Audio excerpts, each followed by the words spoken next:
at a certain point, humans have to trust something or somebody. Now, those of us in this space, we don't want rulers, but we like rules, and we like transparent rules that everybody can see.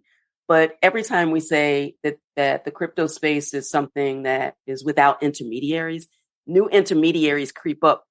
They pop up to actually fill a void for things, to provide trust. But I like the idea of either a multi-sig provider or you doing that manually. So if you have 24 seed words, some here, some there, make it complicated enough that it's difficult, but not so complicated that nobody can get it. Because now we're trusting that this person is going to survive us. What if that person predeceases and has not taken care of the seed words that they received? That's problematic as well. So I don't want to be so complicated and so distributed and disaggregated that we cut off our nose to spite our face, which is a terrible, terrible phrase, but hopefully everybody gets it. Welcome to Tech Intersect. I'm your host, Tanya Evans, and my life and work exist at the heart of law, business, and technology. Yeah, I've earned a few fancy titles and degrees over the years, but the bottom line is I'm a writer, speaker, teacher, and lifelong learner, and I'm really excited that you've joined me on this journey. So what is Tech Intersect? Well, it's authentic, empowering conversations with really interesting guests who demystify complex topics to prepare you for the future, because your future is now, and it exists where law, business, and tech intersect. Get ready to listen, learn, and leverage. Let's get started. Hey everybody, this is your host with the most, Professor Tanya Evans, and I'm really excited this week to do something new, to do a crossover podcast. I had the great fortune of sitting down with Roy Coughlan last week to record an episode for his podcast, the Crypto Podcast. So we got on so well, and it turned out to be such a great episode. And to support a fellow podcaster who also is head over heels involved in the crypto space, we thought it'd be fun to do a crossover episode. So in episode 49 of the Crypto Podcast, hosted by Roy, he invited me on to talk about the Digital Money Demystified program that I've developed, the book and the bundle as well. I talked about my journey into the crypto and blockchain space. I talked about my experience and expertise as an intellectual property lawyer and how I became fascinated with blockchains, which essentially are open source software protocols, and what that meant for ownership of digital assets in the new crypto economy. And also another area of my expertise, maybe a little known fact, but I started out my professional career, my law career, in the trust and estates department of two major national law firms. And I also teach wills, trust, and estates. So that was an interesting area for us to talk about what estate planning means for the acquisition and the protection, and then ultimately the transfer of cryptocurrency-based wealth. And so that's an interesting part of our conversation that I wanted to share with you all. Then we got into some of the hot news topics, FTX and regulation, talked about Binance and its corporate structure. And then we talked about the forthcoming book, my forthcoming book, Digital Money Demystified. And I wanted to present an opportunity for you all that's a win-win. I need your support to let certainly distributors and buyers, booksellers to know that a voice like mine and the expertise that I have is really important to help demystify digital assets, to really prepare people to enter this new opportunity, the new economy, but to do so safely, legally, and confidently. And so that's why I wrote Digital Money Demystified, to separate fact from fiction, to provide you a clear roadmap to go safely, legally, and confidently from cash into the crypto ecosystem, and to do some myth busting. You've heard some of these things, perhaps you even believe them. Crypto has no value, only for criminals, unregulated, just one big scam, too volatile, just a passing fad or a bubble waiting to burst, too complicated, difficult to use, isn't secure, bad for the environment, anonymous, untraceable, and the list goes on and on. So I take the top myths and do some myth busting, right sizing. There's sometimes a kernel of truth in every myth, and we talk about and through that. Now, here's the win-win. If you go to digitalmoneydemystified.com, you'll learn two things. First is how to pre-order this book, how to let the industry and distributors and booksellers know that this is an important book at an important time. It's actually the book that you buy before you take a deeper dive. There are plenty of books and courses. I even offer courses that exist about crypto fundamentals or which assets to invest in and all of that. This is not an investment book. This book, Digital Money Demystified, is the book that you read before you dive into those so that you can make sense of this, make informed choices and decisions about what your next book will be, what your course will be, what your coaching plan will be, where you go to do your own research. Start with Digital Money Demystified. Now, get all excited. You pre-order the book and then you realize it doesn't get to you until October. So I have developed an opportunity for you to have immediate access to the Digital Money Demystified Quick Start Bundle. What does the bundle include? The Future of Wealth Fundamentals mini course. You can make your way through it in about 60 to 90 minutes. Self-guided. I will have some AI enabled instructors there to help you along as well. That's been exciting to put together. I welcome you. And then we get started with lesson 1 that deals with terms and just an investor overview. Sometimes we have to take a step back to really get some investor-based fundamentals before understanding and fully appreciating the crypto space. Then I teach you how to vet and select and protect your coins and tokens and even the difference between a coin and a token.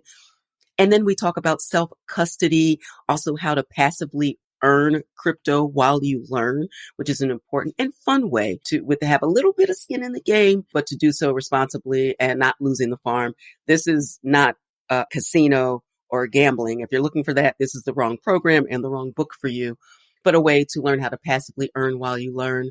And also to invest responsibly based upon my prudent crypto investor strategy and my secure advantage strategy to avoid scams as well. Then I round out this fundamentals quick mini course with crypto tax best practices, bring it all together. That's just the first part in this bundle that will sell for $497.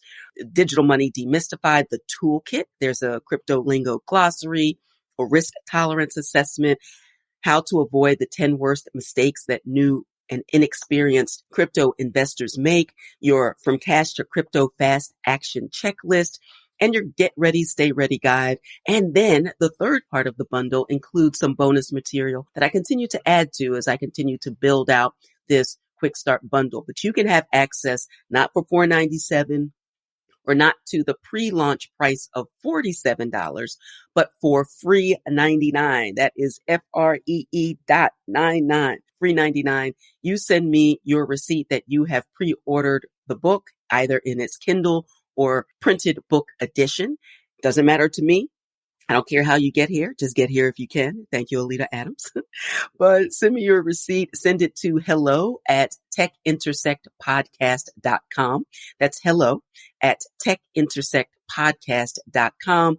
You send me the receipt. I send you complimentary access to the Digital Money Demystified Quick Start Bundle to get you started quickly. Let's not wait for the book to come out. Let's order the book.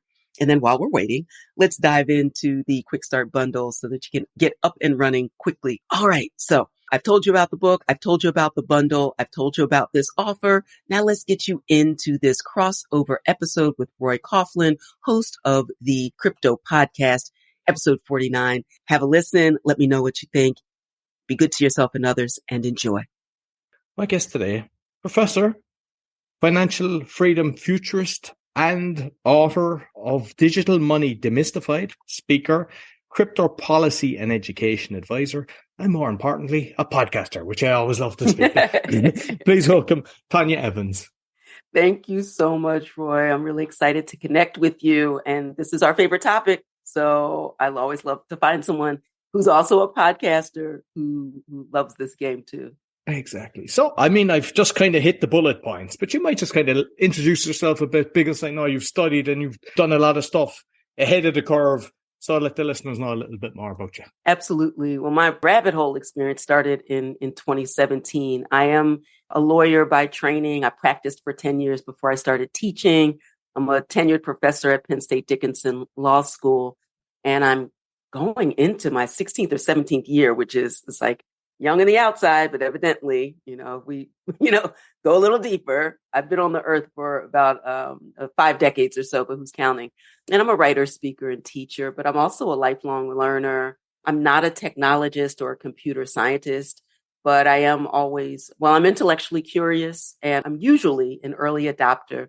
Even from back in the day, I'm a Gen Xer, so I was the first one to have an Atari or in television, the first person to have a ginormous phone on my shoulder, like that kind of kid. And so with that curiosity, but it comes kind of at odds sometimes with being a lawyer, when I'm also trained to be highly risk adverse, to find every problem and to save clients tell them in 50 pages what's wrong and why they can't do something. Underneath that, I'm a problem solver.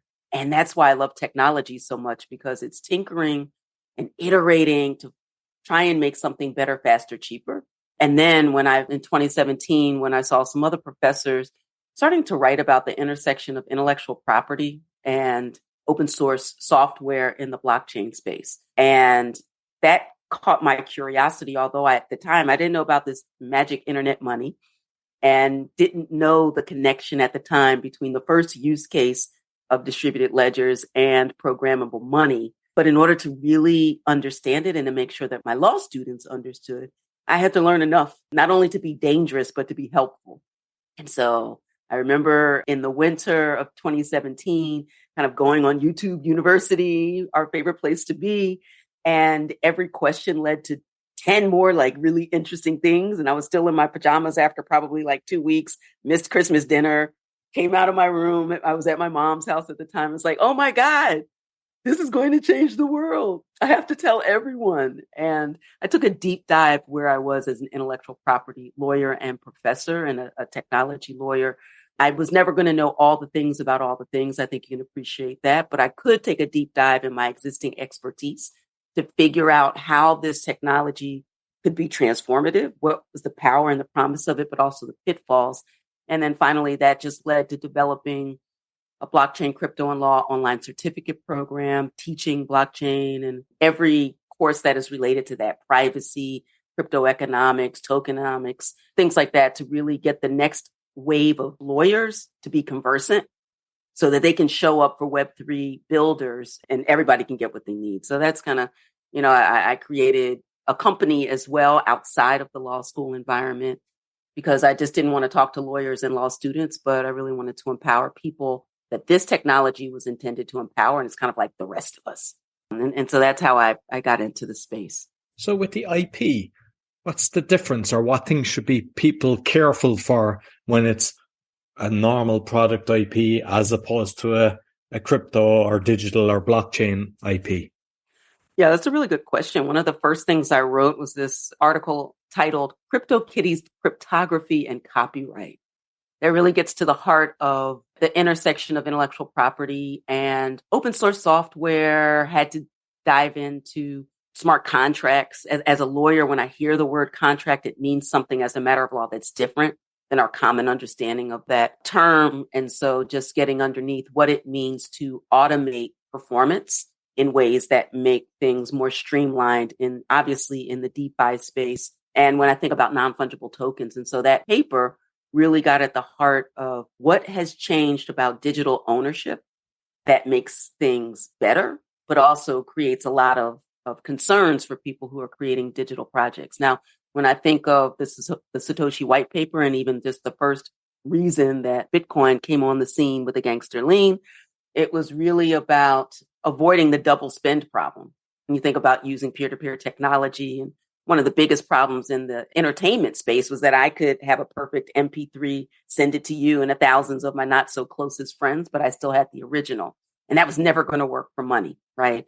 Transition that to creativity as well, that still presents a problem. But now the technology actually has a really great solution for that. But with that solution of being able to authenticate things, the difficulty in replicating, with non-fungible tokens, the token is not the creativity. So I think that confused a lot of people. The token itself is an asset that is connected through its metadata to something else, right? It could be a digital project. It could be an IRL, in real life experience. So it's kind of unpacking where is the art, how to store it. If there's infringement, how to take it down. If we're thinking about like IPFS and decentralized file storage, that's not going to work really well for the ability of people to combat infringement. It presents some interesting questions about whether you could take down something that's infringing. So I don't always have the answer, but I spend a lot of time thinking about the benefits of this technology to empower artists and things of that nature, but also some of the drawbacks that the law is in tension with because it doesn't have a great solution for it now. And just an experience that I had myself, but I know it's kind of common, is OpenSea. There was somebody that was selling kind of digital art, but it was with the utilities. And Right. I could see that there was a lot of fraud going on, a lot of bots, and you could see and I mean, the reality is if the person doesn't buy it, the next highest bidder gets it. And then Right. they removed it and took it off. Like, is there ways of actually going after them for that? Or can people just do what they want? Because the reality is, if they're promoting something and you're intentionally wanting to buy it at a certain price, and then you don't get it for that price, Right. have you got a case? It's so tough because the short answer is even when the law is on your side, if you can't enforce it, it kind of makes your rights meaningless, which is getting to your point. And I think as this technology and the law continues to develop, many of the exchanges, and let me take a step back. From an exchange's point of view, OpenSea and the OpenSeas of the world say, hey, we're just bringing buyers and sellers together, right? Let the buyer beware just in this market. And we've seen that when like the eBays of the world first came into full view and people started really engaging with online commerce, that was an original question because you also had to identify where the person is and what role the exchange has in protecting people who are using the exchange. I did a study of a lot of the terms and conditions of use across a lot of platforms to answer or at least address some of these questions. And the exchanges want to have as little legal liability as humanly possible. And it also depends on what country you're in, right? We're dealing with global technology. We've addressed some of these questions when the internet or Web 2.0 first really came online and into full view to connect people across these geographical boundaries and borders that we have. It makes it even more complex when you add on-chain activity and recording on-chain activity with bots that are involved. I think that the exchanges have to step up and be held to account. They're not going to do it on their own because they want to limit their liability. But when they are creating an opportunity and benefiting from that, as well, as you said, they have a higher role to play. And there are some rules in the United States, for the example, for online service providers to, even if they don't have the technology, and I think they do, but let's say they don't have the technology to police things all day, every day, right? But once they are on notice that there is some potentially infringing or fraudulent activity, they have a responsibility to do something. And the law defines what that is, and they have to be held to account. Otherwise, these platforms are not going to be safe. And that is not what we need in the industry, particularly at this time, and given the crypto contagion of 2022 for sure. I know you talk about trusts. So I just kind of double question here. One, can person put their crypto assets into a trust? And two, because a trust is kind of good in a way that if you pass on, you're not paying, the inheritance tax and all this different thing. But the other side of the fence then is, how do we have a system that when somebody does pass on, if they've got 10 billion in crypto and somebody doesn't know their pass, how can we have a safe system that people can use that it's their, children or whoever gets the assets? Yeah, I really love this topic, and I don't think enough people are talking about it because we're getting to the point where people, particularly those who have significant assets in the crypto space, they're usually the one person in their family that's like, I'm going to create this generational wealth, all of this, but the rest of their family, one, thinks they're crazy, and two, would not even know where their cold storage is or what cold storage is or how to turn on and access devices. And you can spend all of your time and all of your money going, as I say, from cash to crypto. Brilliant. But if nobody can access it when you're not here, and we've heard all the, we've seen these, or maybe, and I've personally experienced this cautionary tale. Thankfully, I'm still here. But there's some cold storage somewhere in the world that has at least a half Bitcoin on it. The ledger failed. And at the time, I think I set that up in 2020. Yeah, 2019, 2020. Maybe before that, because I was in my right mind by 2020. But I didn't fully appreciate at the time that it wasn't so much about the device, but the seeds. Seeds are life. And so what I teach at Advantage Evans Academy, anybody who comes through or part of my membership, devices may come and go. Seeds are forever. And if you really want to be your own bank, and if you really want autonomy, if you really want an alternative to fiat-based value, you've got to be responsible for this and have a succession plan that moves it from you so that somebody else has some control and has some access. Now, that is counterintuitive sometimes when people are like, but it's mine and I want to, yeah, until you're not here. The whole point of this is to have freedom, to create the type of financial privacy and freedom that really gives you options. If you hamstring your family to not have access to that, that's a problem. I actually started my legal career in the trust and estates department of big firms. And so I was working with a lot of high net worth individuals at the time. This was before crypto was even a thing. And I believe very strongly in setting up trusts. Now, trusts are governed, generally speaking, by state law here in the United States. So every state is different. So we have to kind of talk and then other countries are very different. So you have to talk at a high level about the benefits. And then, of course, check with your legal counsel about what makes sense for you in your jurisdiction. But the ability, and I can speak here from a United States point of view, particularly in Pennsylvania. I'm licensed in New Jersey, New York, Pennsylvania, and DC. And so there are many advantages to setting up the terms of a trust that are also private. When I was in full-time practice, I was also working with not only high net worth individuals, but athletes and entertainers. Most of them do not want us to know who's in their family and what they're doing with their money. You can do that through the terms of a trust. You can't do that through the terms of a will because wills become public records. They become public records and people can see everything. That's why I think of like Michael Jackson. He had one of the best, what we call pour over wills. The will was probably about one page and it basically gave some details that you would already know from the news. And then the rest of that poured into anything that was left poured into a trust that had been set up. And the trust is where the magic happened.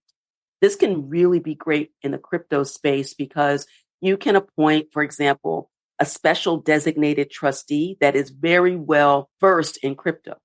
It could be some type of corporate entity if you're into that thing. You may involve some type of multi-sig account as well. You can have very specific instructions that are not public, but must be known to your family or a trusted advisor or a trustee so that they can actually access it. They have seed words. They know where your stuff is. They know where it's safe and can move forward. So I love this. And I feel like more people need to start to explore this as a potential.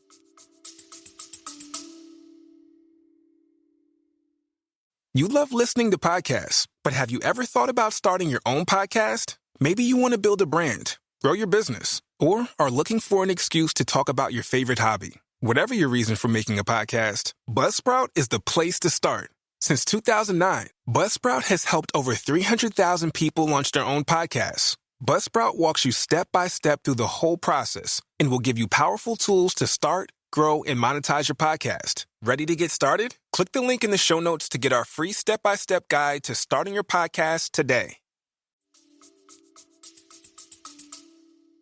And like what I see is because unfortunately, not all lawyers are ethical. And I don't know, is it that, if it's a 20 seed phrase that, like, you've got 5 with the lawyer, 5 with the accountant, but that they're not really connected as such because giving it to one person, it's okay if it's a couple of, Ethereum or something like that. But if it becomes millions, a guy can just disappear overnight. And that's the fair, like.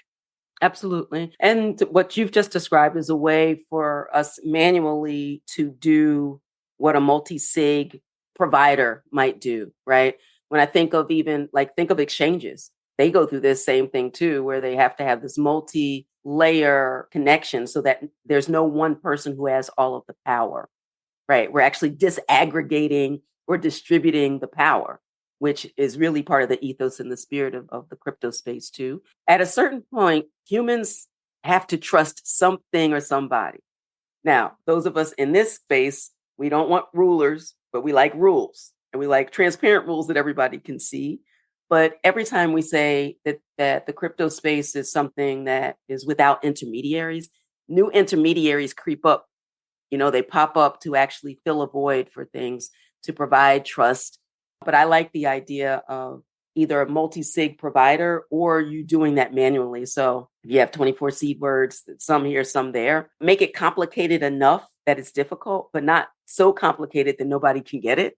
Because now we're trusting that this person is going to survive us. What if that person predeceases and has not taken care of the seed words that they receive? That's problematic as well. So I don't want to be so complicated and so distributed and disaggregated that we cut off our nose to spite our face, which is a terrible, terrible phrase, but hopefully everybody gets it. Exactly. And with the regulation then, because, I know that you're kind of involved with policy and everything. So I just kind of like to know your thoughts on it, especially with the FTX and all that has happened with that. Yeah, I've had some really interesting conversations on my own pod. My podcast is called Tech Intersect. And recently I had Hester Peirce, commissioner from the Securities and Exchange Commission. I had Paul Graywall on, the chief legal officer at Coinbase. And Paul and I testified together before Congress, before the House Financial Services Committee's subcommittee on digital assets, fintech, and inclusion, and had the opportunity to really talk about the uncertainty of the regulatory environment and how it could be better if particularly, and I'll go there to talk about the concerns about the SEC in particular. I think the CFTC is working pretty well. But we have the Commodities and Futures Trading Commission on one side, and they have relatively limited power, and they're focused specifically on commodities. Everyone seems to agree that Bitcoin is a commodity, and it was from day one.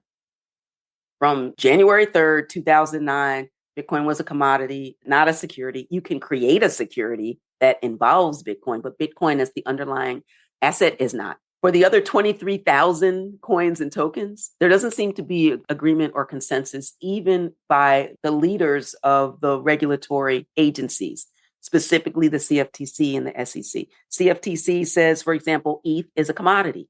It started out as an ICO, but at this point in time, there is no central party that is in control. You have people who have some influence, and some may have more influence than the others, but they don't define the direction of it. Nobody is waiting for anyone connected like Vitalik to do something so that the price of my ETH goes up. It just isn't the way that it functions. But Gary Gensler at the SEC would not agree, and has, through a mechanism that we refer to as regulation by enforcement, and I'll explain a little bit more about what that means, the idea of suing an individual or a few folks, putting in a bunch of assumed facts, trying to win that case, and then having that case law serve as some type of cautionary tale to everybody else in the community, which makes no sense. The SEC does have enforcement power to sue people, one company, one person, one entity. But another part of their power, and they have a lot of discretion whether to use regulation by enforcement or to create rules for an entire industry. And that's what the industry is asking for, because a legal action against one person means that applies just to that one. It doesn't necessarily apply to everybody else. So that's no way to give any single signal or any clarity or any confidence for those who are building in the space, which means most people are going to leave the United States and go somewhere, at least where it's more clear. It may be difficult, but at least if you know the framework, the rules of the engagement, how much it's going to cost, how much time it's going to take to become compliant, then you can make business decisions that support robust industry and development in emerging asset class and emerging industry. We're doing it all wrong here in the United States. We're falling behind. There's a lot of discretion and power with the SEC, and it's in the hands of Congress or the courts.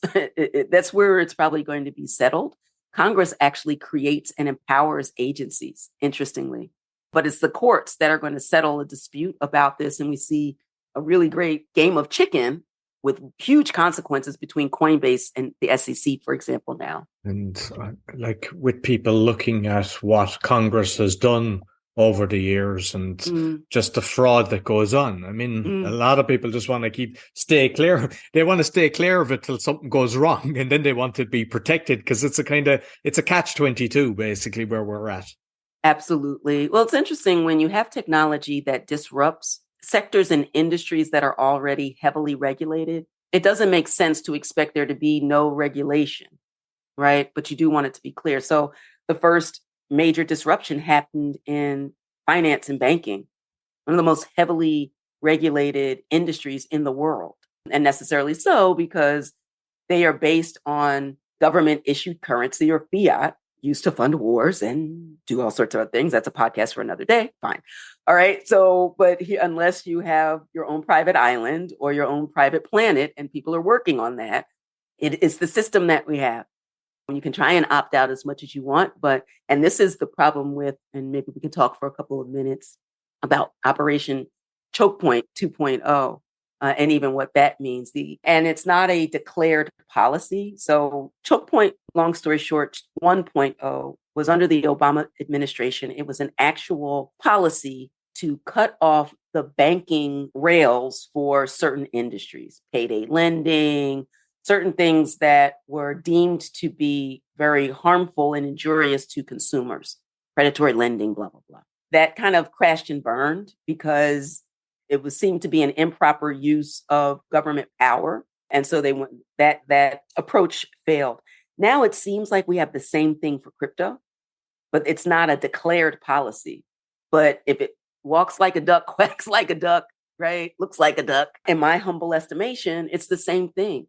Warning banks not to bank the crypto industry, all under the same time when actual banks are failing. It's like, you have enough problems, go deal with your banking system, and don't have policies that are over-inclusive, meaning you may get a few bad actors and we want all of them out like yesterday, but you're going to take down a whole lot of legitimate businesses in the process. And we've seen that. Or under-inclusive. You focus on the really good actors, like the Coinbases of the world and Gemini. I think of the Winklevoss brothers, some of the best people in the industry, some of the OGs in the space that are getting caught up. And then you have FTX and all of that foolery that have hurt, hundreds of thousands, if not millions of people are involved, millions of dollars. How does something like that happen? And then you tie up Coinbase and Gemini. It just doesn't make any sense to me. So we have a lot of problems to work through in the space. I think it is intentional. I think it's a concerted effort. And I think that it has now become a political issue when it shouldn't be. It shouldn't be a political issue. This is technology in the same way that semiconductor chips is business, right? So that's a great concern of mine. Spent a lot of time working with policy and education for lawmakers to see the benefits and deal with, I don't want consumers and investors hurt, but we have to find a better way.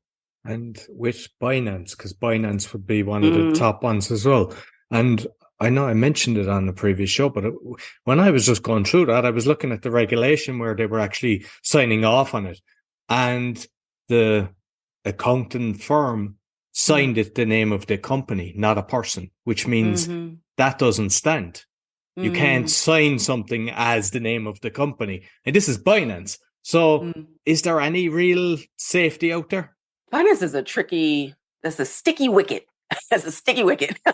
I learned that when I do my international travel, because CZ is an interesting character, right? I don't think he's particularly, now this is my humble estimation, I do not know him, but what I've seen over the years is really pushing back on regs. There are a lot of things that kind of go on behind the scenes, and it makes it really difficult to stand 100% and be fully throated behind everything. Now, I have used Binance in the past. Binance.us is set up and fully compliant, but you have all this other stuff going on. And without knowing more about what you were referring to, there is the reality that in the States, corporations are people too. There's a Supreme Court case that supports that a corporation can have all the rights and privileges of a human so that people can hide behind the shield of, or the how do we say, behind the curtain of a company to be separate and apart from it, right? So even more than an LLC, you set up a corporation or all these other things, and and the corp is on the hook instead of the individual, which makes it more complex. That's why there's a lot of sophisticated layering of corporate entities around the world to give further distance from the person. But at a certain point, the government can do what we call pierce the corporate veil. So it's like, yeah, you have a corporate structure, but this is really you. And we're going to pierce beyond it and go after individuals. So it's kind of like a both and thing. It's very complicated and it's like a case by case situation. But evidently, corporations are people too. This is breaking news.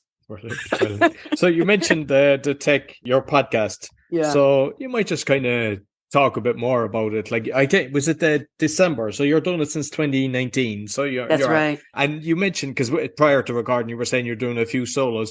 My very first one was like 2 minutes doing solo, and I've done 1,000 podcasts, but I don't do solo. It's hard. Doing solo is hard, and I'm just curious how you find it, and then about your different guests as well. What you've done on your shows.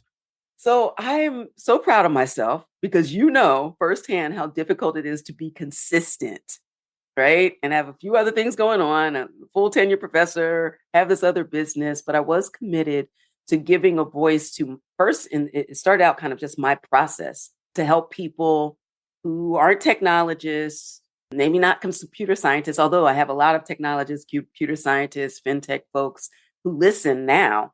The original part was like, what is this space? How do we make sense of it? And let's get some people on here who know, specifically focused at the intersection of technology, business, and law. So, I cast a wide net, although recently I've had far more topics about crypto assets, blockchain, fintech, the future of ...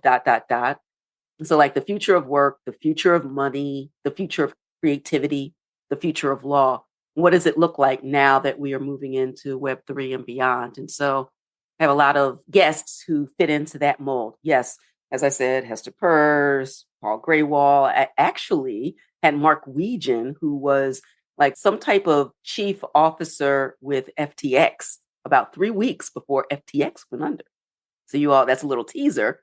Go back and listen to my episode with Mark Wiegand before the bottom fell out of FTX. But then also I have both notable folks, but also new folks with innovative ideas.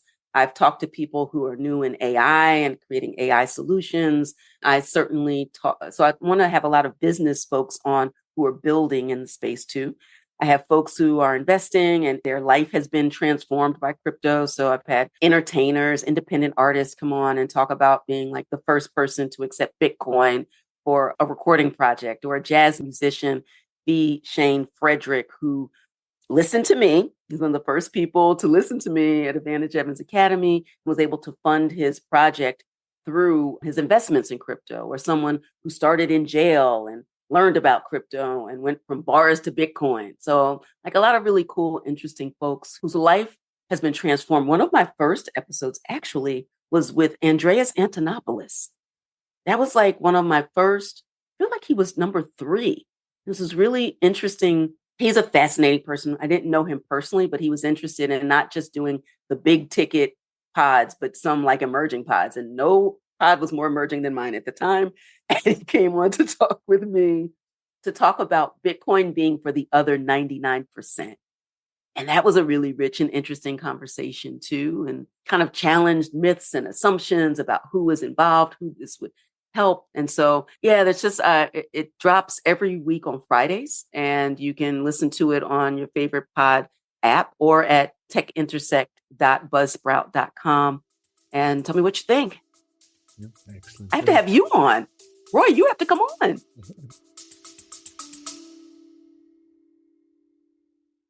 If you're an engineer, you're a scientist, you love Formula One, you love cycling, you love learning about how new technologies are changing the world around us, then I thought you may want to listen into my new podcast, the Neil Ashton Podcast. We talk to leading engineers and scientists from around the world, hear about their life stories, hear about new technologies, and hopefully educate you and give you a better sense of how key things like machine learning, artificial intelligence, supercomputing are changing the world around us. If that sounds like it's something you might like, you should come and have a listen. I'm just curious because Like I mentioned, I don't know that I mentioned on this or prior to recording that I have 1,000 episodes released. Not on this. This is this will be episode number 49. Awesome. But based on all my other podcasts, and I know that there's a lot of kind of people in their 20s, the amount of cancellations and no shows for the crypto has exceeded the whole lot of the others together. Like I rarely happens, but I spoke to a few other crypto podcasters, and I'm just curious, has it happened to you as well? No, that's crazy. Well, it has not, but I guess I'm never dealing fully with the crypto space per se, right? As somebody who has some business or law angle, or maybe I have a personal relationship and I will go on Twitter and drag them if they didn't show up. I've had a ton of technical difficulties, and I had some today, full transparency. But no, that's horrible. Delete their account. You just no show is a no-go. That is not cool. No, I've had a few, and because I was saying, what's going on? Why? I spoke to a few others. It was like sometimes I missed it. And then I've decided not to go on podcasts and stuff like that. And it's like, just disrespectful. And I think my thoughts, because I think a lot of people, the mindset isn't there financially, yet they've been lucky with the crypto world, and they're kind of thinking they're better than other people. But there's been a few that I spoke to, and I was like, is it just me and my show? And they had similar. But so you're lucky if you haven't had that situation. Okay, all right. I'm looking out for this. And so I made you very nervous today, didn't I? No. It's just, you just made me realize that I'm asking the wrong guests on my show. So the book that you might talk to me about that. Roy, I'm so excited about this book because I spend kind of all day, or let me put it this way, not a week goes by, maybe this happens to you as well, in my DMs or when people submit comments and they have just a lot of questions based on a lot of the myths. And sometimes it's misinformation, sometimes it's disinformation, sometimes it's a lot of FUD, right? Fear, uncertainty, and doubt. And it just got overwhelming and I'm so frustrated usually with the headlines as well. It's like, that's a lazy headline. You're misleading people. I call BS. This is fiction. And so I wanted to write a book that is like a myth buster, right? And there are dozens and dozens and dozens and dozens. At some point I had to cut it off. It's like, all right, maybe I have a series of books, but what are the top 10 myths in the space that people, is particularly newbies, new entrants in the space, or those who had FOMO and just got in with the last bull run, and they invest a lot of money without knowing what they're doing. They're buying a bunch of altcoins, we'll call them, not fully appreciating why Bitcoin is the OG, how ETH is important but different. What is the point of it all, right? Rather than a ton of speculation. And then they got wrecked and they're like, oh, this is BS and blah, blah, blah, right? And so it just reinforced the narrative of all of the myths that now they get to go out into the world and say. I was like, enough. Let's just separate fact from fictions. And so I accepted a deal from a publisher, Broad Book Group, fantastic woman-owned independent press, to deal with the top 10 myths in the industry. It's called Digital Money Demystified. And I describe it as it's the book that you read before you dive into all of the courses or ways to learn, how to vet coins and tokens, and even what the difference between coins and tokens is, and all those. Crypto is only for criminals. Crypto is a fad. Crypto is a scam. It's only for the tech and savvy finance person.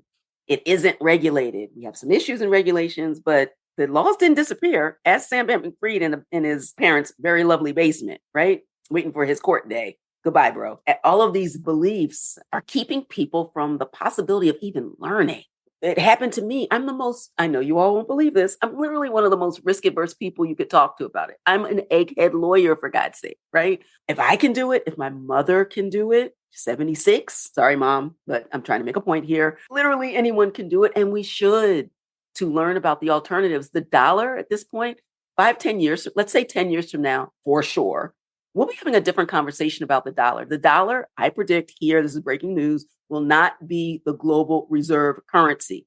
Countries are already moving away from it. It's just the reality. Every great nation at some point in time, they ebb and they flow. We're on the other side of that. This is what's happening. This is what we're seeing. You have to empower yourself to pivot quickly, which means you at a bare minimum better know what we're talking about. You have to understand the language. You have to stay ready so you don't have to get ready. You have to figure out what a wallet is. It's not only good for finance, but also for identity. There's a range of other really awesome things in this space. So Digital Money Demystified starts where people are and starts to demystify some things. And I venture to guess that even people that are in the space will find something for them that they thought they knew, but they didn't know. That sounds brilliant, because I know that at the start I read, it was more Kindle books, I don't know, did I read 7 or 8? And it might as well have been French. It was just so badly. It was mainly kind of trial and error how I got through all of this. And what I found is, like, sometimes it was a case of a friend that was doing it sat with me and showed me how to use the ledger. I bought the ledger and I was panicking. And then when I was actually transferring, I was panicking. Absolutely. And as soon as you do it, you go, it's grand. But it's just everything. It's like driving, really. That's the way I look at it. It's like you panic at the start and then you don't even think about it then as you go along. Absolutely. Well, folks, it's coming out October 24th. It's available for pre-order on Amazon or wherever your favorite bookstore is. I love to support local or independent booksellers, so do that. I don't care how you get there. Get this book and let's figure this out together. And this is the thing that is in plain language. I work really hard to break down the jargon. And actually, there's a Digital Money Demystified Quick Start bundle where people can get checklists and analyze your risk assessment, figure out what that means for you, what you're most likely to invest in. There's a super short course you can finish in just an hour. And if you go to advantageevans.com, you can learn more information about that. That's another way to empower people now. They might pre-order the book, but maybe they don't want to wait until October. Here's something that is quick. It's easy. I call it fun. I mean, you can gut check me on that, fact check me. But yeah, I just want people to feel more comfortable. It reminds me of when I was first learning about wine. I just got back from Portugal and I ate and drank my way through Portugal. I highly recommend it. I think I saw it on Instagram, your pictures of that. Yeah. My bottles just arrived. Did you see that? So after this, I'll be very busy for the rest of the day. But wine can be super intimidating, right? You go in, they have these long lists. Now, I'm an egghead. I love to read the wine list, but I've taken a lot of time over the years to just become more familiar. We'll just kind of like close our eyes and pick like a price point because we don't know what the hell this thing is. And most of them are in French and they're intentionally difficult. Intentionally. It sounds a lot like finance, right? But when you get underneath it, which grape do you like? Exactly. Which grape do you like? And I say the same for coins and tokens. We do a little research. It'll take us a long way. And this is way more valuable than wine. So I want us to get this right.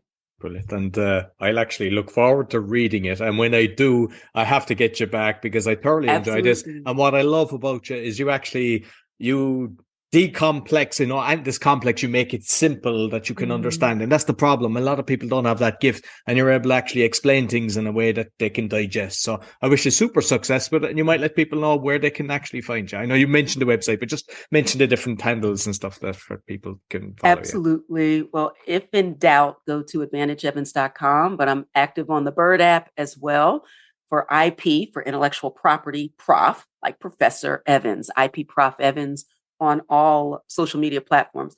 And I want people to be extremely careful. If you go over to Twitter, I think yesterday, I posted no fewer than 27 frauds, imposters. They've gone on, they've picked my picture, they set up an account. A lot of it is bot driven, but I feel like it's one or a few people who just have nothing else to do but do this and to try and scam people. And they'll slide into your DMs and say, hey, I'm in Forex or I'm this or that. I don't know a thing about Forex. I know what it is, but I don't do it. I am not I invest personally. I do not invest money for people. I am a licensed lawyer who could lose my license if I were to do things like that. I am a full tenured professor at a top 70 law school. I am on the other side of 50. I don't want any shade, any problems. I want you to be careful and make good choices. Do not go for the head fake of the imposter or impersonator. Sounds too good to be true, or someone sliding into your DMs saying they could do something for you. I assure you it's not me. I'm kind of busy. I don't slide into DMs unless maybe you're super cute, but we talking about something different. All right. So go to the original, and when in doubt, go to advantageevans.com and then we can connect. Brilliant. Okay. I'll make sure I'll put all the links below. All right. The video. Thank you very much. Excellent. Thank you.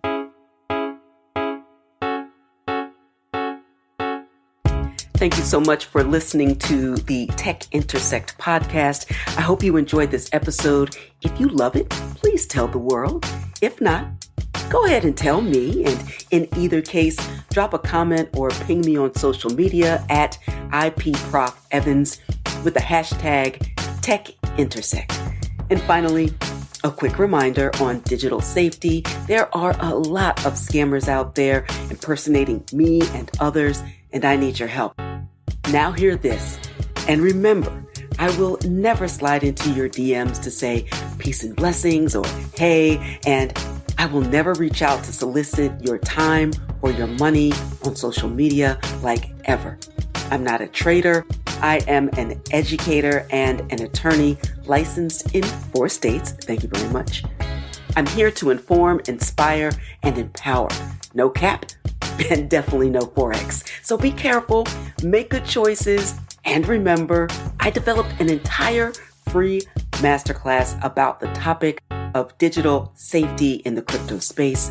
So check out secureyourcryptobag.com for more information. That's secureyourcryptobag.com. All right, that's all for this episode. Until next time, continue to shine.